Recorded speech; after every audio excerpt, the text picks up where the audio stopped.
Very good morning, everyone. Today we'll be starting the second unit of our course, AG Econ 102. Alright, here we'll be discussing some basic concepts related to economics, which will help you understand the upcoming topics in a better way. Hello, I am Dr. Sanjay, Assistant Professor in the Department of Agricultural Economics and your course tutor for this session. These are the 10 contents we will be discussing. These are the 10 things we will be discussing about in this particular lecture. So let's begin. First, what are goods and what are services? Goods are generally, let's start by example. Food grains, pulses, whatever you eat, oil seeds, machinery, implement seeds, your car, your bike, your motor vehicles, any kind of thing, your furniture. These things which you can touch, which are tangible in nature, and these things are generally offered by one person to the another for fulfillment of their needs. It can be for free, it can be for a price. Just remember, whatever you can touch and you are using it and it has been given by one person to the another person is a good.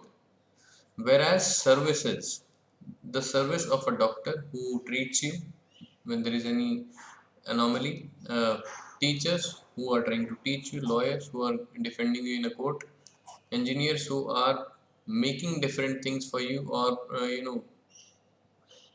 providing their software services, laborers who are providing their service. It can be of any kind, from cleaning to working in the field to working in the factories,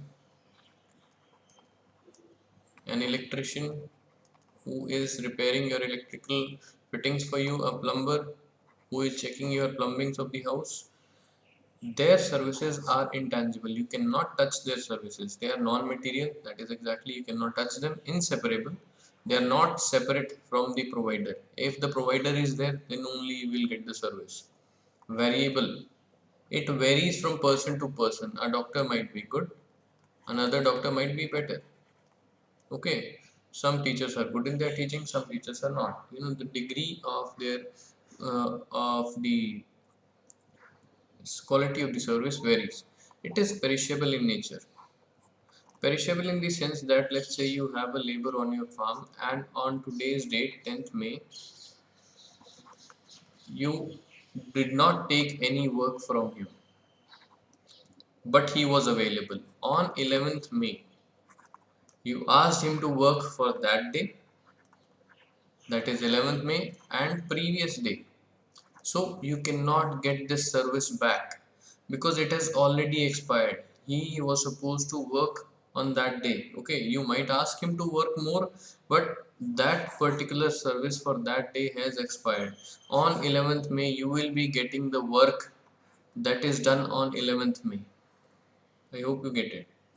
A service is any act or performance given by one party or offered by one party or one person to the another person.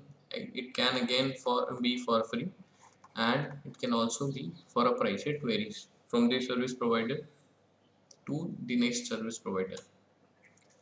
Let's classify goods. How many types of goods are there and on what basis they are classified? They are classified based on four categories. Let's discuss them one by one. Economic goods and free goods, these are classified based on supply. Economic goods, these are produced by human efforts and have a price. Alright, whereas free goods, they are provided free by nature, they generally don't have a price. For example, free goods are air, sunshine and rainfall. They are actually provided by nature to us for free. Whereas economic goods such as buildings, machinery, furniture take human effort to build them. That's why they generally have a price. Alright. The supply of economic goods is less than demand. These days, medical equipments,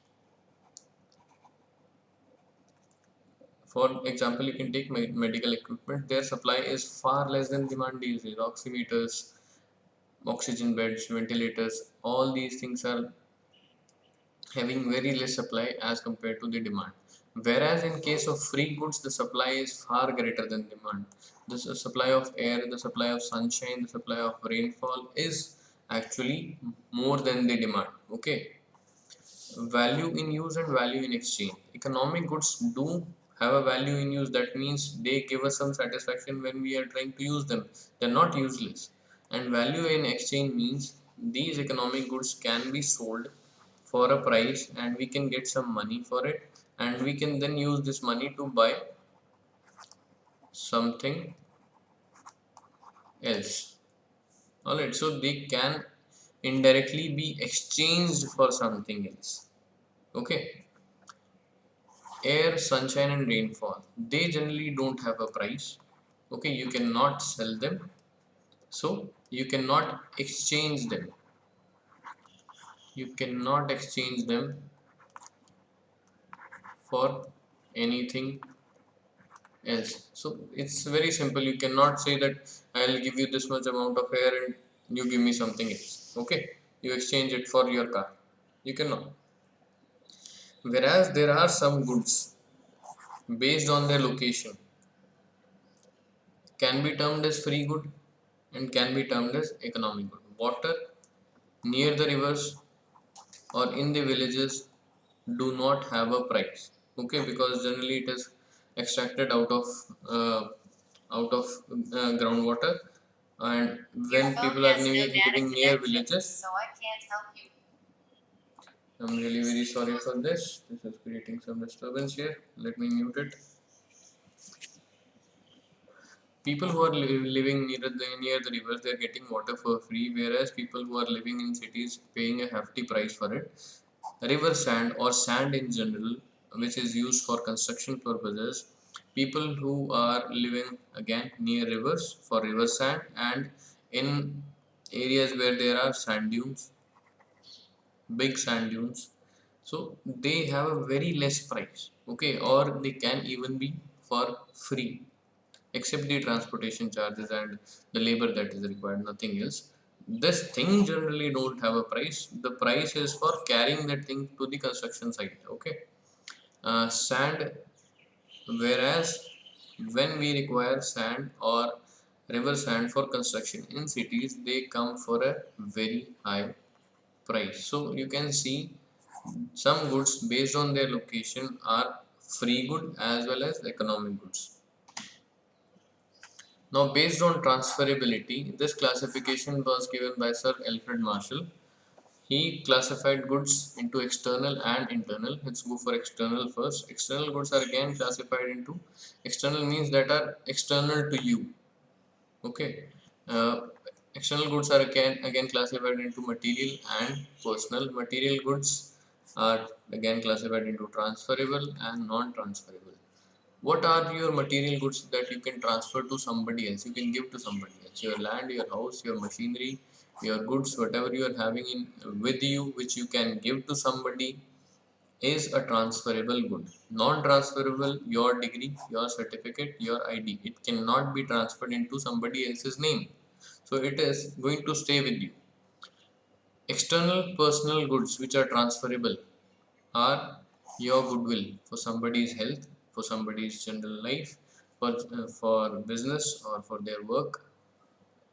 Non-transferable, personal non-transferable external goods and internal non-transferable external goods are same, such as your personal qualities, your communication abilities, your integrity, your honesty, your truthfulness, okay, your fitness. These things cannot be transferred. These are personal as well as internal and non-transferable. Now, based on consumption, goods are either classified into consumer or producer goods. Consumer goods are consumed directly by the persons, directly by people, because they directly give satisfaction to the person who is consuming them.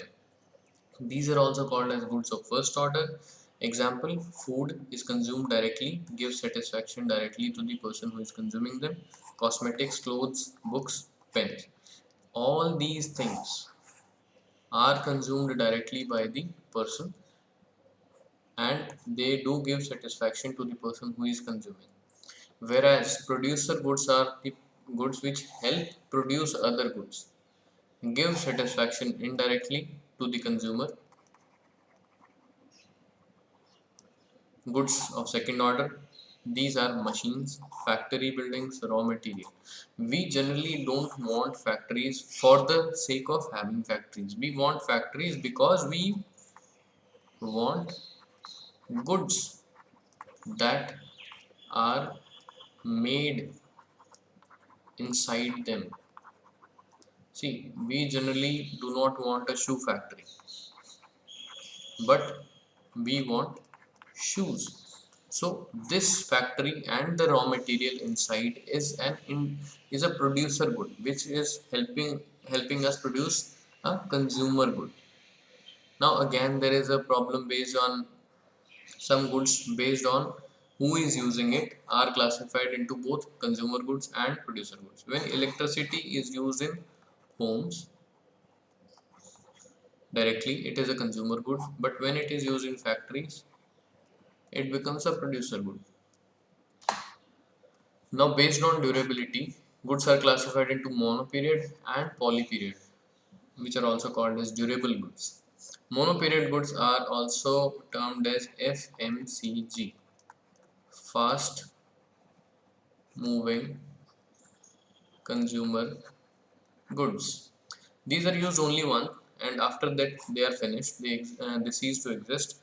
Example, food items, seed, fertilizer, which you use once and you cannot use them again, you have to buy new.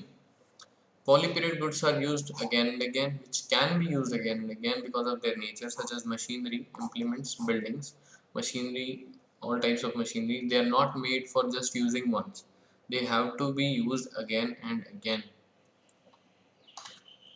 Now let's come to the next concept, utility. What is utility? As consumers, we want to have a good or a service, okay, because that good or that service is of some use to us. What use? It helps us satisfy our needs because we want to use it. It is of our requirement, that's why we want these goods. So utility is therefore the capacity of a good to satisfy a human want.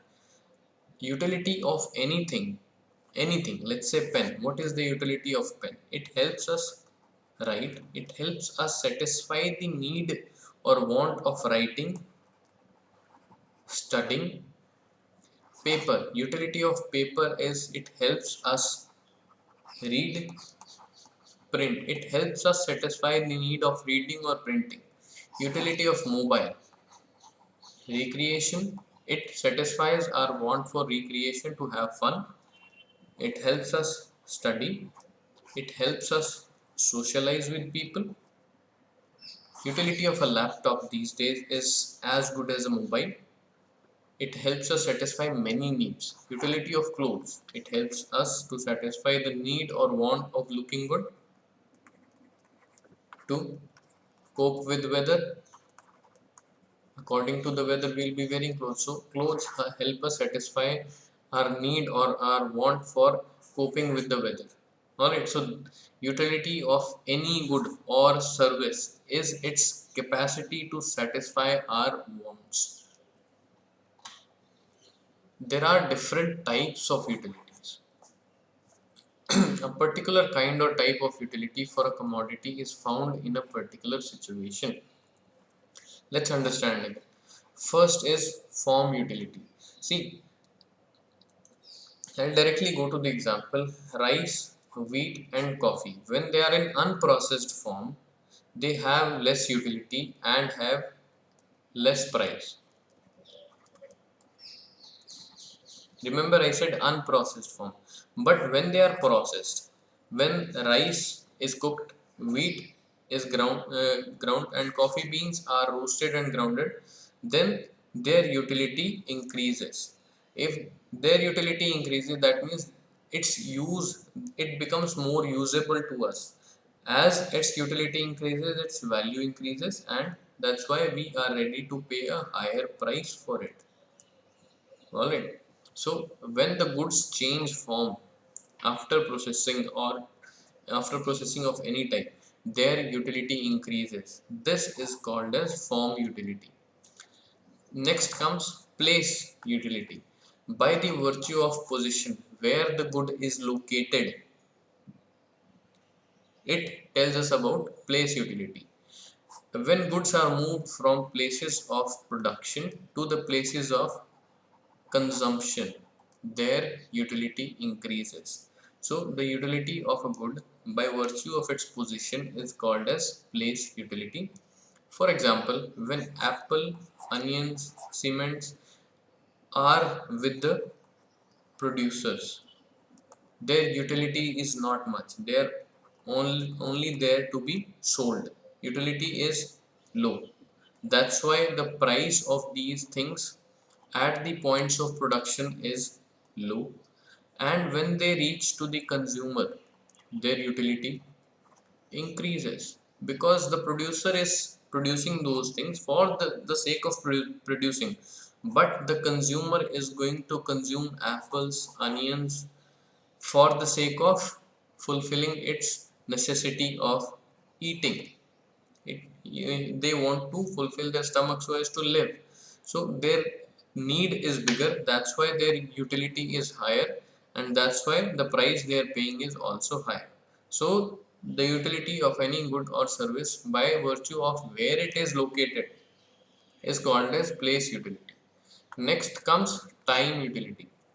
See, generally there is a lag in the process of production and consumption. Production of agricultural good might take anywhere from 3 months to 12 months.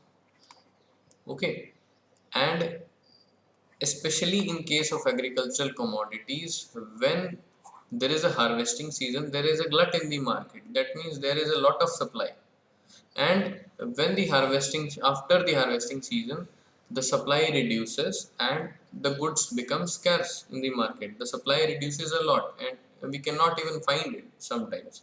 So what happens is, at the time of glut the prices become low, and at the time of scarcity the prices become high.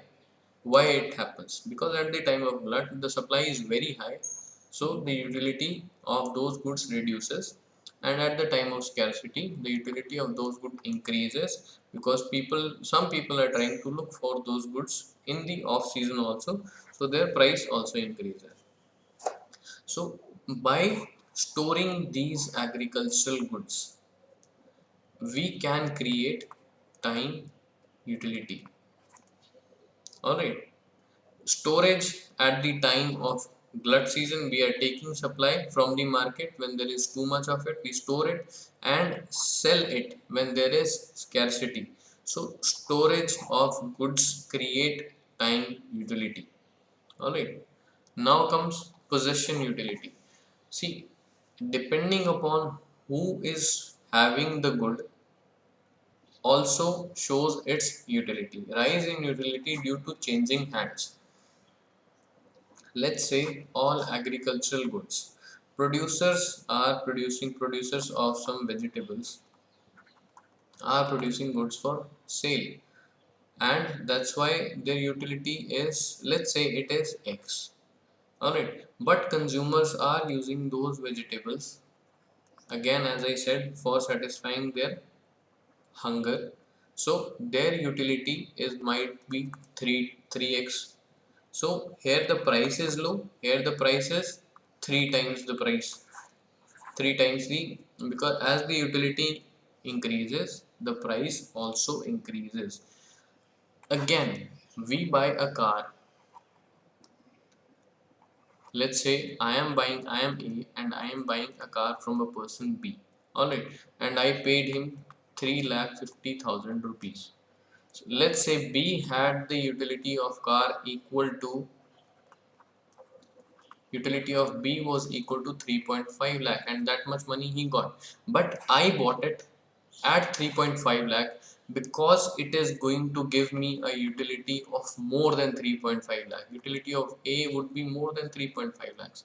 So when the car goes from the hands of person B to person A, that means a person who needs it less to a person who needs it more, its utility increases. All right. Now let's discuss what are the characteristics of utility. Utility is generally subjective in nature, which means it varies from person to person. The utility of alcohol, bike, or smoking is more to a person doing who likes taking alcohol, who likes riding bikes, who likes smoking. So the person who likes to have these things, utility for that person is more, and a person who doesn't like riding, who doesn't like alcohol, and who doesn't like to smoke, utility for that person will be less. So the utility of goods and services vary from person to person. It is subjective. It varies with purpose also. It can reduce or it can be low or it can be high. When rice bran is used for feed, its utility is different, and when it is used for oil extraction, its utility is different. Okay, because the purpose of feed and purpose of using oil is different. This is used for livestock, and oil is generally used for human consumption. So, purpose of water, when it is used for satisfying your thirst, the utility is different, and when is it is used for making Coca-Cola, its utility is different. Generally this utility is far lesser, and this is very high. Cotton, when it is used for making textiles, your clothes, your bed sheets, whatever you have in your house for wearing and covering yourself up with, textiles, in the when cotton is used in terms of text in the form of textile, its utility is, let's say, X, and when it is used for making medical grade cotton used in hospitals, its utility is generally higher than X, more than X. All right. So the utility of goods vary with the purpose for which they are used. Characteristics of utility, it varies with ownership. As I said in the last slide, utility, possession, utility based on who is having the good, its utility is different. We buy land, implements and tractor from somebody who is, let's say, A is selling his land, his implements, his tractor, because generally what will happen is A will be having lower utility, and B will be buying those things because these things are of higher utility for me. Let's say A was a farmer and I am a factory owner, so generally the utility of this land will be higher for me. That's why I'll be ready to pay a higher price for it, because business in the general is more profitable than A and then farming. Utility varies with time. Utility of a good varies with the time. Eggs and meat are generally of higher utility in winters, but are of lesser utility in summers. Okay, alcohol. Let's say people don't prefer taking alcohol in daytime. They do prefer it taking in night time. So the utility varies with time, lesser and higher. Tractor, when there is either the time of harvesting or sowing, the utility is higher, and at the other times the utility is lower. Utility is of something is not equal to pleasure. It is not always a happy feeling. Having or buying something does not always give us pleasure. Okay, generally, let's say medicines and chemotherapy, which is used for treating cancer patients, they do have utility, they have a lot of value to us, but they do not make us happy while we are taking them. All right, after that, after you're okay, you'll be feeling very happy, but these things generally do not give a pleasant feeling. Utility is not equal to satisfaction. Utility of something does not mean satisfaction, but utility is the quality of a good to give satisfaction. Now let's move to the next concept, that's want. What is a want? Want is a desire to possess or consume things that we need for different purposes or that we demand for different purposes. Generally, the goal of economic activity is production, consumption. Generally, economic activity is these two things: production, consumption, distribution. Also, these things come under economic activity. All these things are done to satisfy human wants because we need things. That's why economy is running. We want things to consume. Different people, wage earners, daily wage earners, salaried class, businessmen, political leaders, you know, some people of different backgrounds have different wants. They want different things in their life and also attach different level of importance to a particular thing. Let's say a bag of rice, its importance is very high to a laborer. Its importance is comparatively lesser than the laborer one to a salaried class person. Again, businessman has even lower degree of importance attached to this bag of rice. So it varies from person to person also. Characteristics of wants. Wants are unlimited. We Because our desire to have things are unlimited, you are never fed up of wanting different clothes, new mobiles, going to new places. Your desires are naturally unlimited. That's why your wants are unlimited. These are recurring in nature. They come up or rise up again and again, such as hunger and recreation. They will come up again and again. It will come up daily, it will come up again and again in a while. Okay. Given want, a particular want is satiable. Let's say a want for Maggie. You want some Maggie, you consume it, and you're satisfied now. It might come up again, but for once you can be satisfied. Complementary. Some goods are always required in combination. A tractor is of no use without a driver. We want a tractor plus a driver also. Let's say we want tea plus sugar. Some people prefer to have this. It varies. As I said, wants vary with people, person to person. Generally, some wants are complementary. Not all the wants, but are complementary.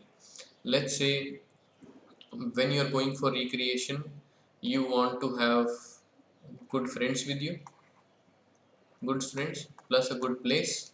Two things are complementary. Even if you're going to a good place, unless you're a solitary person, you would want to go to some place to visit for recreation with some people. These wants are complementary.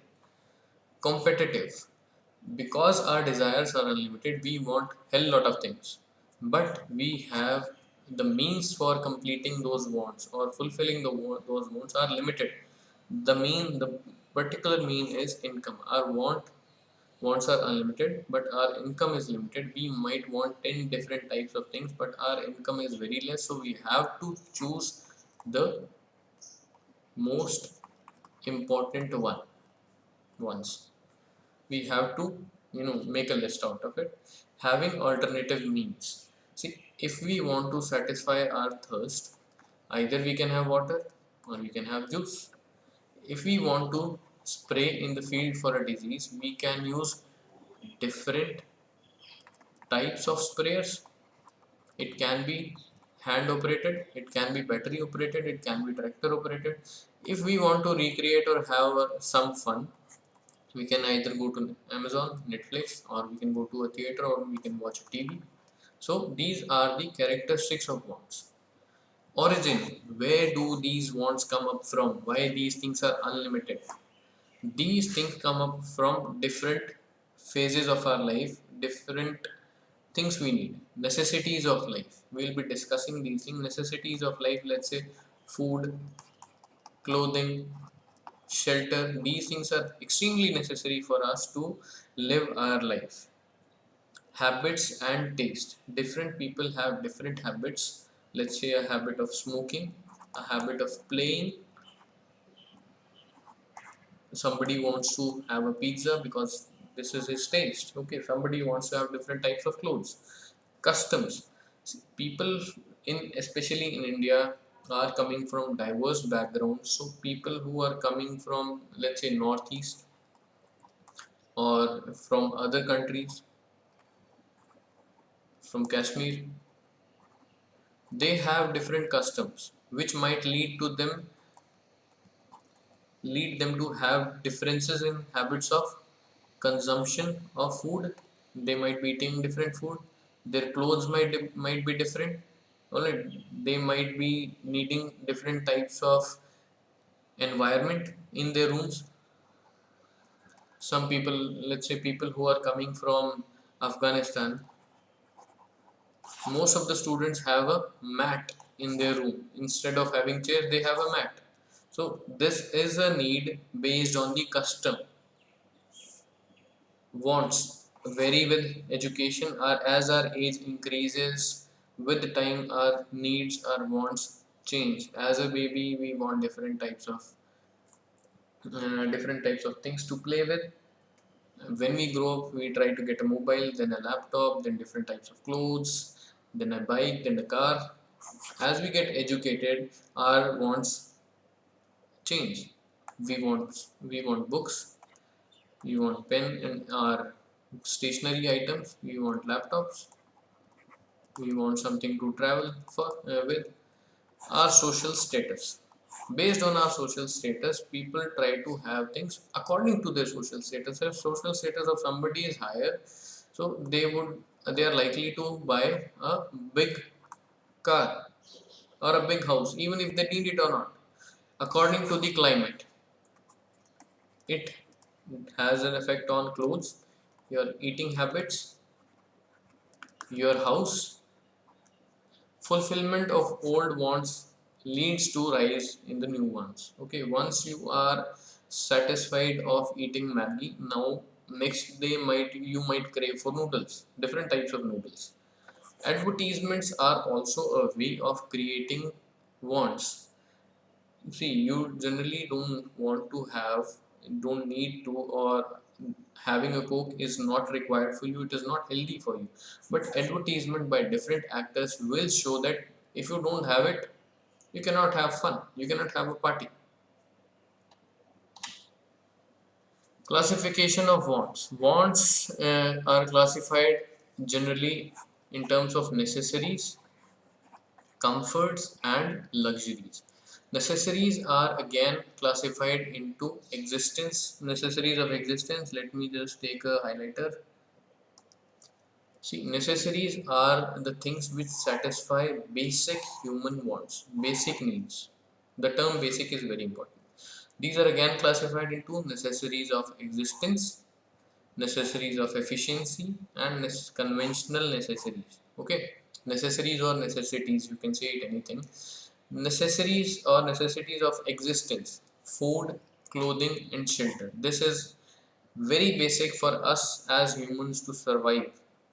Necessaries of efficiency: having a good diet, a table and a chair to study, sanitization or clean environment around us in our rooms, having good quality mobiles are necessities of efficiency. They help us increase our efficiency of work or general efficiency in life. Okay, these help increase the efficiency of our work. A table and chair is important for us to have a good study session. A good diet is very important for us to have a healthy body. That's why we'll be able to work more or enjoy more. Conventional necessities, let's say drinking, clothing, and having garlands. When there is a marriage, these days, drinking alcohol, having different types of particular type of clothes for different functions, giving garlands as a gift to the bride or to the groom has become a conventional or a cultural necessity. Because of our culture, these things have become important, have become necessary. Comforts, these do increase efficiency, plus they are also slightly unnecessary. A chair is a necessary of efficiency. Okay, a simple chair can also work, but when you want a chair with good cushioning, or you want a chair with high quality, Shisham would use high quality timber is used. You want a glossy chair, you want a metallic chair, you want a revolving chair.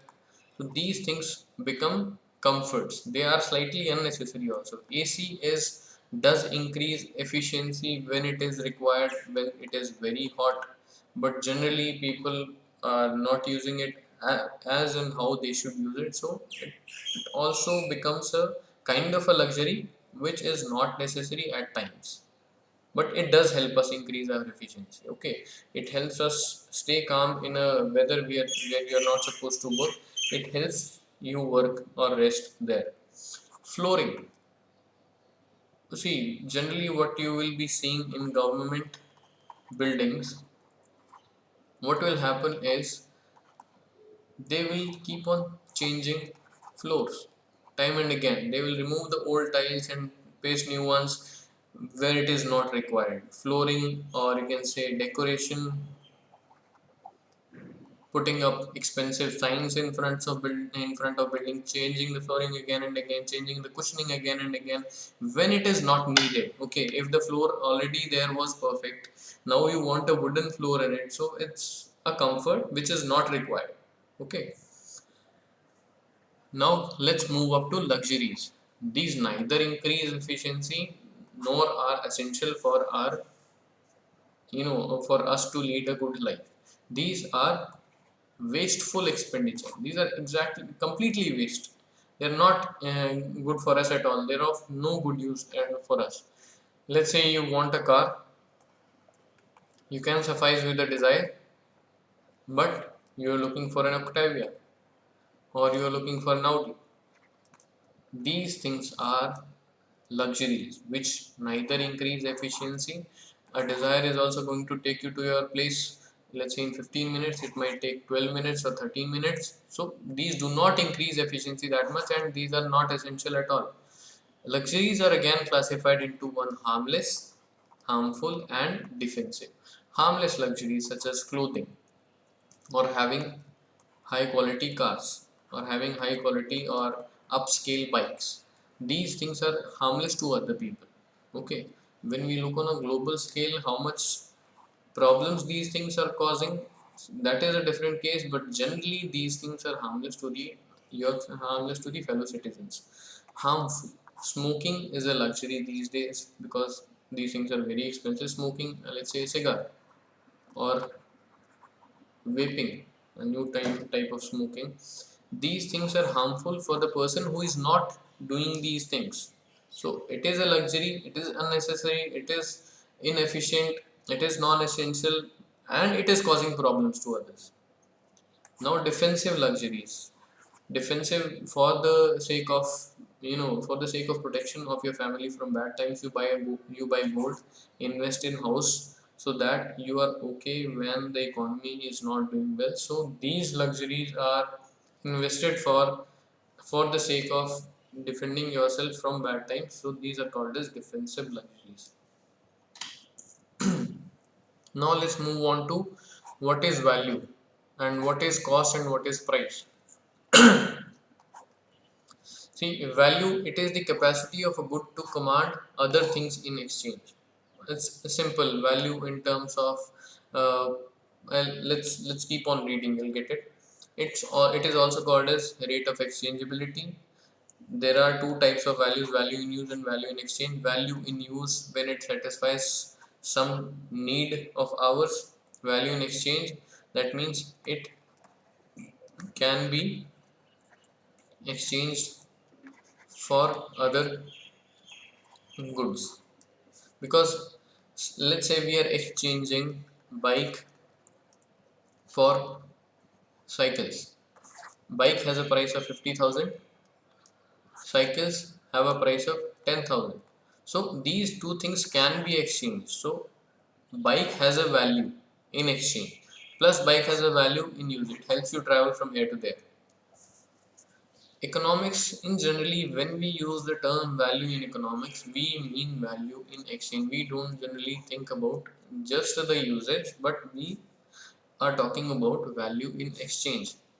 These things make a good possess value. What are the characteristics that are important for something to have value? It should be of some use to us. It should be able to satisfy our wants, our needs.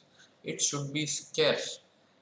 See, a value of, when I talked about a bike, it will be having value in exchange when only a few people are having it.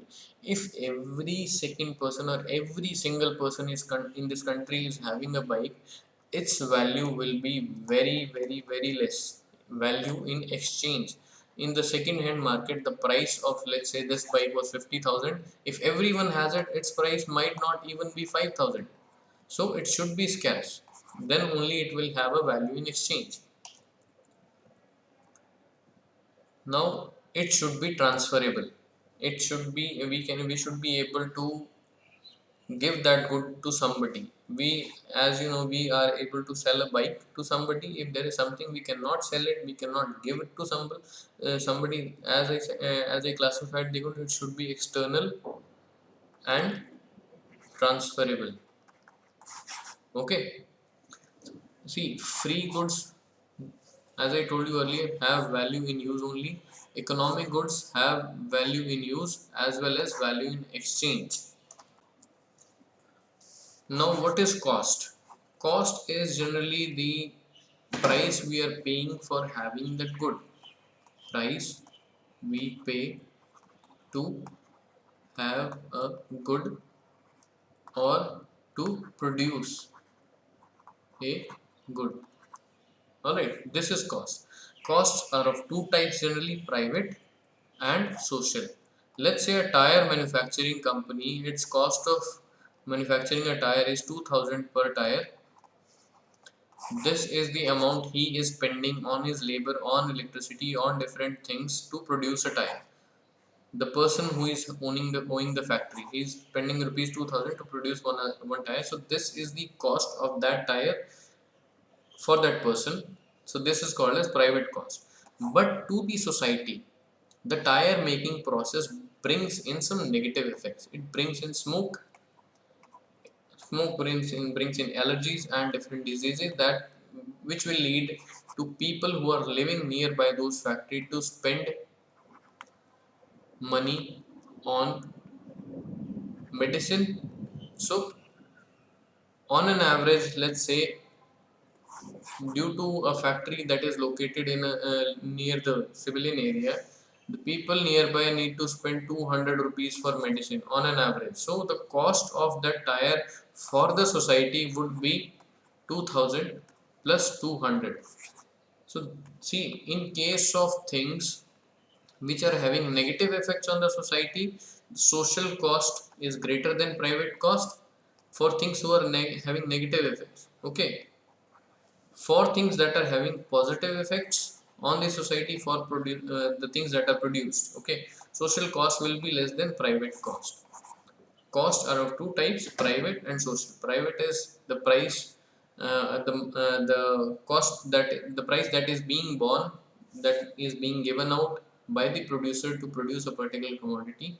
Social cost is the amount of money that is spent by the society as a whole for having that good. Price, see, the cost of this tire was 2000 per tire. He will be selling it, let's say, with a margin of 500 per tire. So the price for that tire is 2500. When the value of good is expressed in terms of money, it's called price. Alright. Now let's move on to demand. What is demand? Demand is essentially the economic activity of showing desire to buy things. Demand, wherein there is desire plus ability to buy. We desire to buy a bike. Every single student in these days desire to have a bike, or a good quality mobile, but that will not be considered demand until they have the capacity to do it. Capacity, or let's say until they have the money. Desire plus the ability to buy things is considered as demand. By analyzing the behavior of different consumers in the society, there comes out to be a theory of demand which generally says price is inversely proportional to demand, which means when the price increases, the demand goes down, and when the price of something reduces, the demand goes up. This theory also tells us what leads to demand, what leads to changes in demand.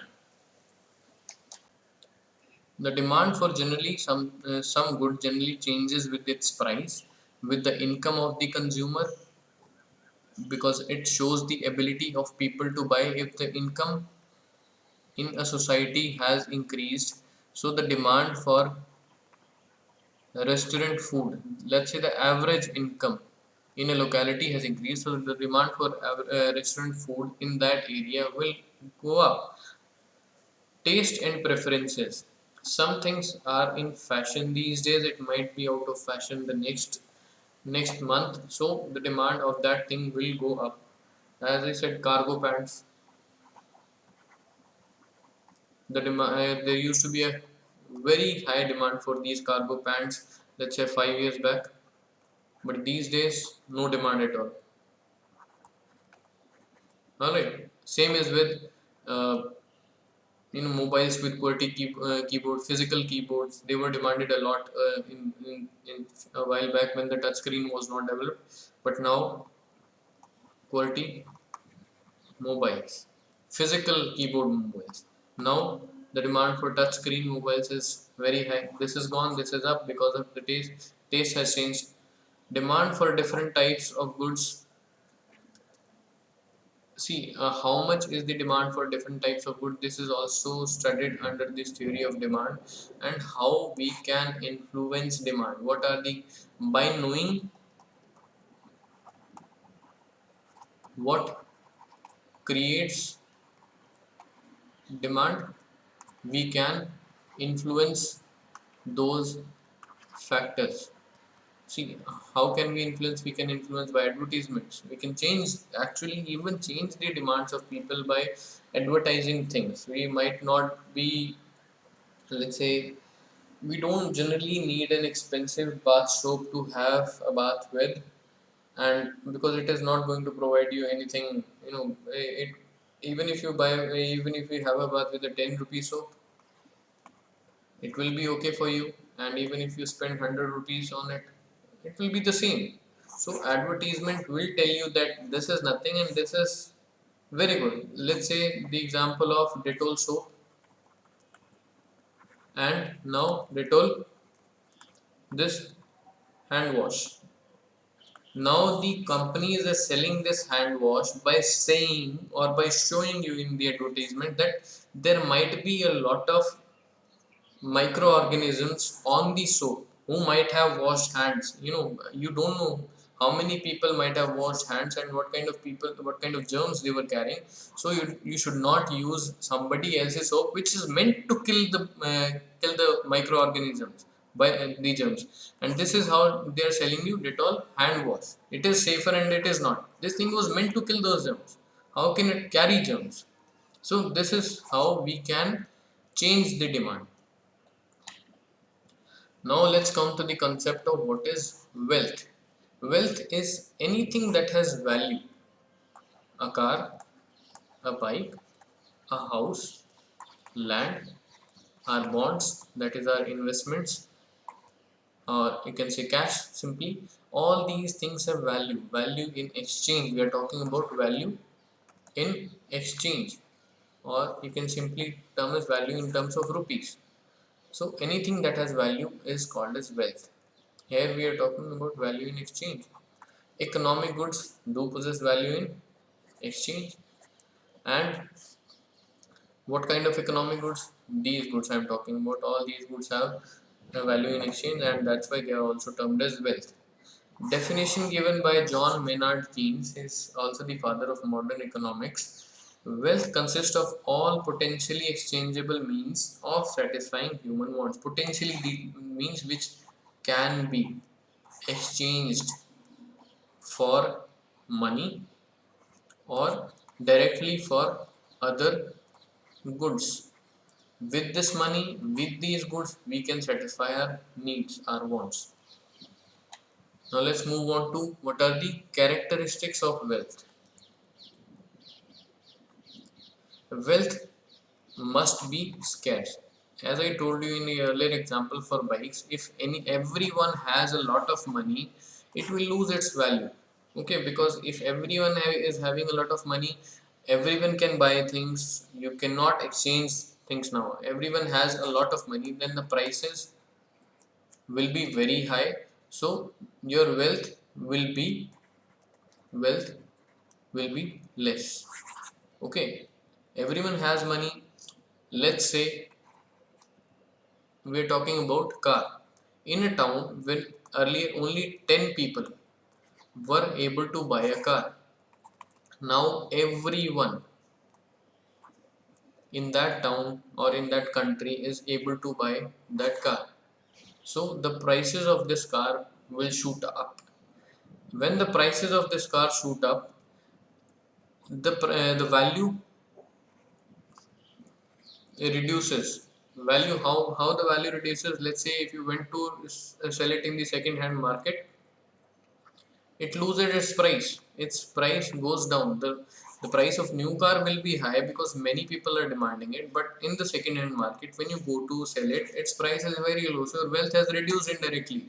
When everyone had money, they were able to buy a car, the price of it increased, that car increased a lot, but its value in the second hand market reduced a lot, because once you purchase it, you cannot sell it in a showroom where the price is high. You have to sell it in second hand market, which will show the value of your wealth.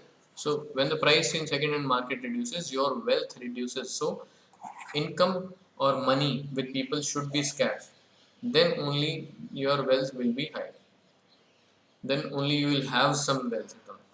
Must be external to a person. That means you should be able to exchange it with somebody. It should be external. Must be transferable. Again, it means same.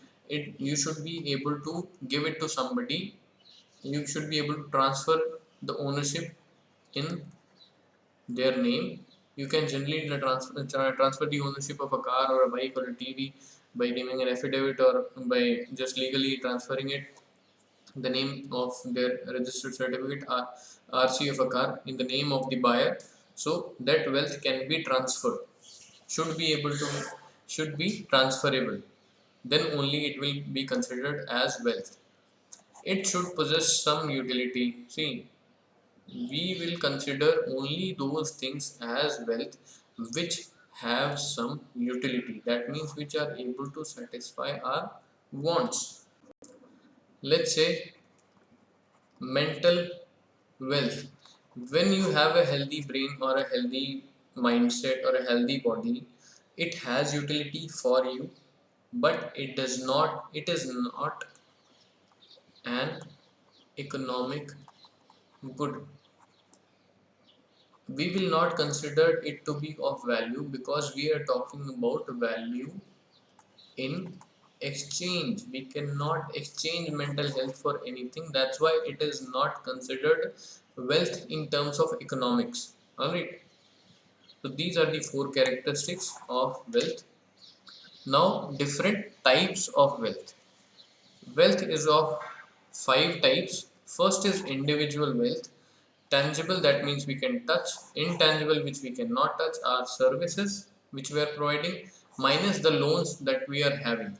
Okay, let's say the land, house, bank assets, the money in the bank, yeah, our FDs, our bonds, our debentures, and the patents that are there in our name, intangible patents, copyrights that we are having, minus all the loans, the money which we are supposed to pay to other people.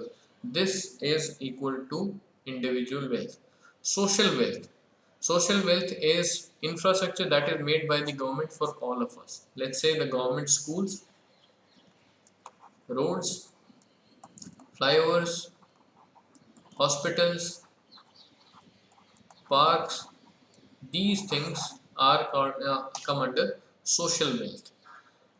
Then comes national wealth. National wealth is combined individual plus social plus the loans given to other countries or other people, people from other countries, you can say, is called as national wealth, because these loans are, giving you some interest income and will be recovered in will be recovered sooner or later. See, some people also try to add natural wealth. Natural wealth means our rivers, our mountains, our clean air, our resources. That means the resources that are present in inside the earth are raw materials that we are getting from our coal, our crude petroleum that we are extracting out of sea or out of land. So these things should also be included in national wealth. Some people argue that, but generally this is considered as national wealth. Individual plus social plus loans that are to be recovered. Okay, minus the loans to be paid out. The country or the people of this country are owing loans. So these loans, when paid out, are also a part of national wealth. Individual plus social plus loans given minus loans to be paid. Cosmopolitan, that means wealth of our complete globe. Summation of all national wealth plus common natural resources. Common natural resources means the oceans which are left unclaimed, Antarctica, which is an continent that is uninhabited. So this is also considered as a part of cosmopolitan wealth. Okay, the common natural resources, all the resources in the sea which not one country can claim. All right, so these things are part of cosmopolitan wealth.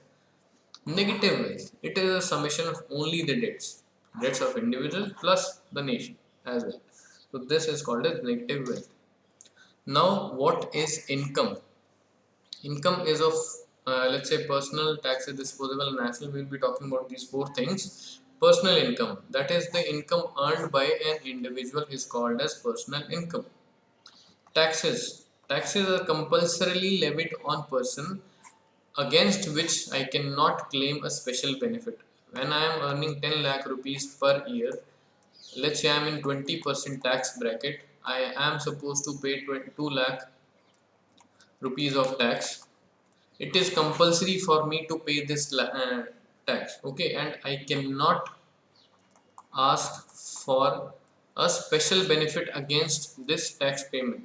All right, this tax will be used for general wellness of all the people. Disposable income, that we can spend. Income after taxes, let's say my income was 10 lakh, and after giving 2 lakh rupees of tax, my income is now 8 lakh. This is what I can spend. This is my disposable income.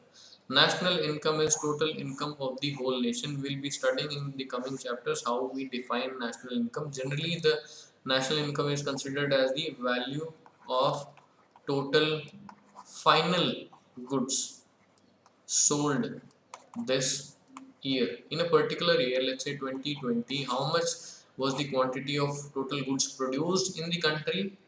Final goods, as say, the value of raw material is not included. The total value of final goods sold in the country in that year is called as national wealth, national income, sorry. Now what is capital? Capital is a part of wealth which is used for production or generation of income. See, it is a part of wealth. Let's say the money we are having, which is we are using for installing a factory and then to generate profits, is called as capital. There are different types of classification, different types of names for different types of capital. What is fixed capital? This is used in production again and again, such as machinery, which this is called as fixed capital. The land is called as fixed capital. Working capital is of single use for us. Let's say seeds, fertilizers, or you can say chemicals, which are used once and then exhausted. The mono-period goods, which are used for production, are called as working capital. Circulating capital, that means the money we are having for purchasing, the money we are using for buying these inputs, which might be physical, which might be fixed, or it might be of single use. This is called as circulating capital. Sunk capital, machinery with a specific use, is called as sunk capital. Investments before starting operations at all. We are supposed to make investment before doing that process even once. Let's say we are supposed to buy a combine for starting our own harvesting facility where we'll be renting it out, but we need to buy this combine which might be worth 25 lakh rupees. Even before doing completing 1 acre, we are supposed to spend 25 lakh rupees, and this combine can only be used for one purpose, that is harvesting a specific crop or a few crops. So this is a sunk capital. Floating capital, inputs that have alternative uses, is called as floating capital. This is electricity, can be used for house, for irrigation, for anything. Labor can be used for any type of work, that can be work at home, work in the fields. Diesel, it can be used to run tractors, or it can be used to run pumps, diesel pumps for lifting water. Money capital, money available to buy stuff, that is again circulating capital. Wait a second. Money is again called as circulating capital. Real capital is machinery, farm buildings, implements. These are called as real capitals, which will be giving you income for a long term. Private capital, all the physical assets other than land which bring income to an individual are called as private assets. Other than land, this is very important. Let's say his house, his machinery, which might include any type of machinery, his implements. So these are his physical capital. Social capital, all the assets owned by a community. As I told you, social capital is the hospitals, schools, public parks, and other facilities such as roads and other infrastructure. Government buildings for providing you different services. These come under social capital. National capital is again private plus social capital. Social is private plus public. These things are public. Public means government. Government is generally for the public, that's why it is called as public capital. Natural capitals, rivers, mineral resources in our earth and under sea floors, sea, forest, which provide us timber and different types of resources. These are called as natural capital. What is the relationship of capital with these different terms? Relationship of capital. Wait a second. Relationship of capital and wealth. Relationship of money and capital. See, wealth, a car that you have is your wealth when it is used for generating income. See, capital is part of wealth used for generating income. See, when you turn this car into a taxi, it will help you generate income, and it will be called as your capital. Money, when you are using it for personal use, it is simple money. When you are using for business use, it is called as capital. Capital and income. Capital helps in generating income, wealth, and money when used for commercial purposes such as production. Commercial means for sale, for the purpose of earning profit, or for the purpose of earning income. When wealth and your cash is used for commercial purposes, when wealth is used as taxi and your money is used for investment in a factory or investment in a car or investment in anything for the sake of earning income, it becomes capital. They are essentially used for generating income. Alright. Now the last topic of this lecture is what is welfare. Welfare is the highest possible access to economic resources. Highest possible access to economic resources of a person or of a society. Welfare is considered when people have a high level of well-being. That means they're healthy, they're happy, they're having things that they need. It includes happiness of all the citizens. A guaranteed minimum income to avoid living in poverty. That means they should be having necessity. They should be able to cope. They should be able to cater the need for necessaries of life and to some degree comfort. They should be able to buy these things. Okay. Finally, having the capability to ensure an individual a good life is called as welfare.